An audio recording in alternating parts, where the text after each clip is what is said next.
بسم الله الرحمن الرحیم. په همدې ویډیو کې موږ تاسو په دې باندې بحث کوو چې څنګه د اوریکل 10G or 11G or any type or any version of Oracle تاسو کولای شئ په هغه ایکسپورټینګ ترسره کړئ. د هغه SQL ډیټابیس کوم چې د هغه ایکسپورټینګ ترسره کړئ. نو راځو په همدې ویډیو کې په همدې خبره باندې چیک او بحث کوو. لومړی که چېرته تاسو 10G انسټال کړی وي نو 10G SQL پلس ته به لاړ شئ، او یا که چېرته 11G انسټال کړی وي 11G SQL ته به لاړ شئ. نو ما دلته 11G انسټال کړی، زه غواړم په 11G کې د ډیټابیس لومړی وګورم چې آیا دا ډیټابیس شته او که نه شته. نو زه خپل ډیټابیس ګورم، کوم ډیټابیس زه غواړم ترسره کړم. دا د اصل د پریوینشن لپاره زه دا ترسره کوم چې آیا ما سره هغه ډیټابیس موجود ده که نه. نو زه د هغه ټوله ټیبل یې هر څه ګورم، ډیټا یې ګورم. نو ما سره زیات شوی ډیټا چېرته موجوده ده، زه غواړم دا چیک کړم، ایکسپورټ کړم دا ټیبل.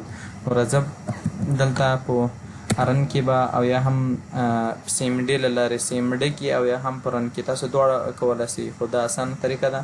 نو د دواړو طریقو تاسو کولی شئ د هغه ایکسپورټینګ ترسره کوئ، هم د CMD له لارې او هم مطلب دلته CMD ولیکئ، په رن کمانډ کې CMD ولیکئ او بیا د هغه بعد تاسو ولیکئ په دې کې ایکسپورټ هم تاسو کولی شئ، او یا هم تاسو دلته ډایرکټلی په وینډوز رن کمانډ کې دلته تاسو ولیکئ AXP ایکسپورټ ولیکئ، تاسو کولی شئ. نو دا یې لنډه طریقه ده.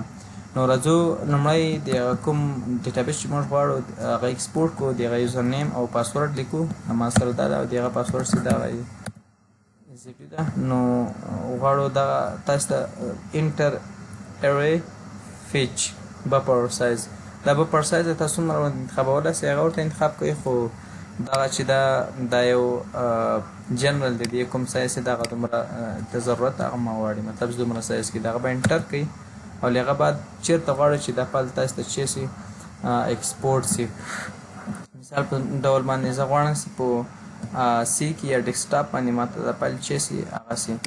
دلته زه راځم او ورته غواړم چې ډیسکټاپ باندې د دې ډیسکټاپ ډایرکټ ورکوم، او یا هم په ډي ډرایو کې، مطلب زه ورته وایم چې ډي ډرایو کې ماته چې شي دې ډایرکټري راشي، ډي ډرایو به ورته انتخاب کړم او د هغه ډایرکټري به راواخلي. او ما دا ډایرکټري راواخیسته او په کوم نوم باندې غواړئ دغه ډیټابیس تاسو ته ایکسپورټ شي، مطلب د ایزیډیو په نوم باندې زه غواړم د فایل چې ایکسپورټ کړم، او د هغه ایکسټینشن د په دې ایکسټینشن کې به هغه ماته چې کیږي ایکسپورټ کېږي. په دې باندې کلیک وکړئ او بیا به کلیک وکړئ او دا ډیفالټ چې د یس ده او تاسو دلته که نور کو بیا نو هم کولی شئ.